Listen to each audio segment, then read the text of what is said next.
उत्तर प्रदेश की सियासत में आज एक ऐसा भूचाल आया है जिसने दिल्ली से लेकर लखनऊ तक की कुर्सियों को हिलाकर रख दिया है। और ये तूफान किसी और ने नहीं बल्कि बहुजन समाज पार्टी की राष्ट्रीय अध्यक्षा और दलितों की मसीहा आदरणीय बहन कुमारी मायावती जी ने खड़ा किया है। राजनीति के गलियारों में सन्नाटा पसर गया है क्योंकि मायावती जी ने सीधे भारतीय जनता पार्टी की कार्यप्रणाली और उनकी मंशा पर ऐसे 3 तीखे सवाल दाग दिए हैं जिनका जवाब देना अब सत्ताधारी दल के लिए गले की फांस बन चुका है। यह कोई सामान्य राजनीतिक बयानबाजी नहीं है बल्कि ये करोड़ों वंचितों, शोषितों और पिछड़ों की दबी हुई आवाज का वो विस्फोट है जिसने बीजेपी के रणनीतिकारों की नींद उड़ा दी है। आज के इस विशेष बुलेटिन में हम उस एक सवाल का पोस्टमार्टम करेंगे जिसने सत्ता के गलियारों में खलबली मचा दी है। लेकिन उससे पहले इस वीडियो को तुरंत लाइक करें, हमारे चैनल को सब्सक्राइब करें और कमेंट बॉक्स में अपनी एकजुटता दिखाते हुए BSP- जरूर लिखें ताकि आपकी आवाज शासन के कानों तक गूंज सके। दरअसल मायावती जी का पहला सवाल उस मुद्दे पर है जिसे बीजेपी अक्सर राष्ट्रवाद के चश्मे से ढकने की कोशिश करती है, लेकिन बहन जी ने सीधे जमीन पर रहने वाले गरीब और मध्यम वर्ग की नब्ज पर हाथ रख दिया है। उन्होंने पूछा है कि आखिर क्यों विकास के तमाम दावों के बावजूद दलित और पिछड़ा वर्ग आज भी सरकारी तंत्र की उपेक्षा का शिकार है, और क्यों इन वर्गों के संवैधानिक अधिकारों को बड़ी चालाकी से दरकिनार किया जा रहा है।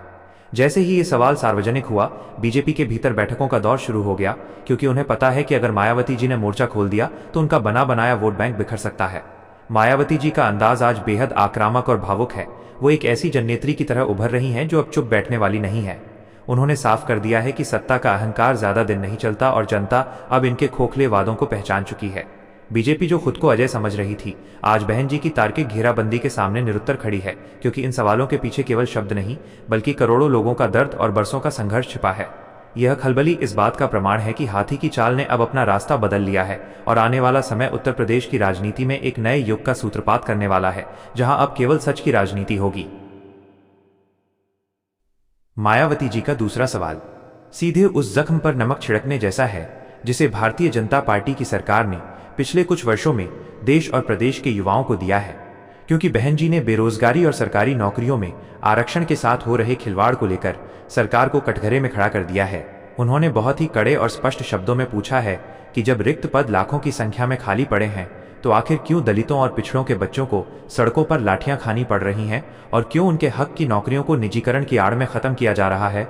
यह सवाल सुनते ही बीजेपी के प्रवक्ताओं के पास कोई ठोस तर्क नहीं बचा, क्योंकि आंकड़ों की हकीकत बहन जी ने पूरी दुनिया के सामने बेनकाब कर दी है। आज का युवा खुद को ठगा हुआ महसूस कर रहा है और जब मायावती जी जैसा कद्दावर नेता उनकी पीड़ा को अपनी आवाज देता है तो वो एक जन आंदोलन का रूप ले लेता है। इस सवाल ने भाजपा के उस कैंपेन की हवा निकाल दी है जिसमें वो खुद को युवाओं का हितैषी बताती थी, क्योंकि मायावती जी ने तथ्यों के साथ ये साबित कर दिया है कि आरक्षण की मूल भावना का गला घोटा जा रहा है। सत्ता के गलियारों में इस बात की चर्चा आम है कि बहन जी का ये रुख आने वाले चुनावों की दिशा और दशा दोनों बदल देगा, क्योंकि उन्होंने उस वर्ग को जगा दिया है जो अब तक चुपचाप सब सह रहा था। भाजपा के भीतर इस बात को लेकर गहरी चिंता है कि अगर युवाओं का यह आक्रोश मायावती जी के नेतृत्व में संगठित हो गया तो उनके लिए सत्ता की राह कांटों भरी हो जाएगी। बहन जी ने यह भी याद दिलाया कि उनके शासनकाल में किस तरह पारदर्शी तरीके से भर्तियां होती थी और कैसे हर वर्ग को उसका उचित सम्मान और हक मिलता था। आज के इस दौर में जहां केवल विज्ञापनों में विकास दिखता है, वहां मायावती जी की ये जमीनी हकीकत सत्ताधारियों के लिए किसी डरावने सपने से कम नहीं है। उन्होंने भावुक होते हुए कहा कि वो अपने समाज के नौजवानों को इस तरह बर्बाद होते हुए नहीं देख सकती और इसके लिए उन्हें चाहे कितनी भी बड़ी लड़ाई क्यों न लड़नी पड़े वो पीछे नहीं हटेंगी। यह खलबली मात्र एक प्रतिक्रिया नहीं है बल्कि यह डर है उस ताकत का जो जब खड़ी होती है तो बड़े बड़े सिंहासन ढह जाते हैं। और आज बहन जी के इस दूसरे सवाल ने उस डर को बीजेपी के खेमे में स्थायी रूप से स्थापित कर दिया है। मायावती जी की इस ललकार ने यह साफ कर दिया है कि अब सोशल इंजीनियरिंग का नया अध्याय शुरू हो चुका है, जहां हक और हिस्सेदारी की बात प्राथमिकता पर होगी। मायावती जी का तीसरा और सबसे घातक सवाल सीधे तौर पर सामाजिक न्याय और संविधान की रक्षा को लेकर है, जिसने भारतीय जनता पार्टी के वैचारिक आधार को हिलाकर रख दिया है।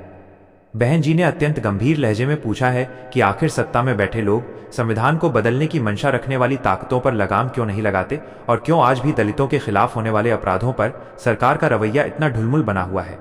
यह सवाल केवल एक राजनीतिक हमला नहीं है बल्कि उन करोड़ों लोगों की सुरक्षा और सम्मान से जुड़ा मामला है जो बाबा साहेब के संविधान को अपना कवच मानते हैं। मायावती जी ने साफ तौर पर चेतावनी दी है कि यदि संविधान की मूल प्रस्तावना और आरक्षण की व्यवस्था के साथ कोई भी छेड़छाड़ करने की कोशिश की गई तो बहुजन समाज की ताकत ईंट से ईंट बजा देगी।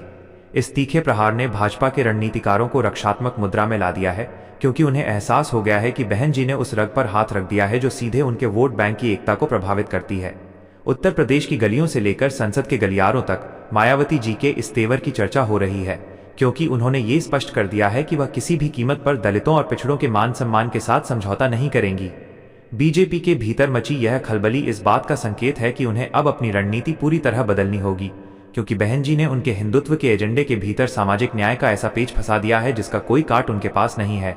वो एक कुशल सेनापति की तरह मोर्चे पर डटी हैं और उनके एक एक शब्द में वो दर्द और गुस्सा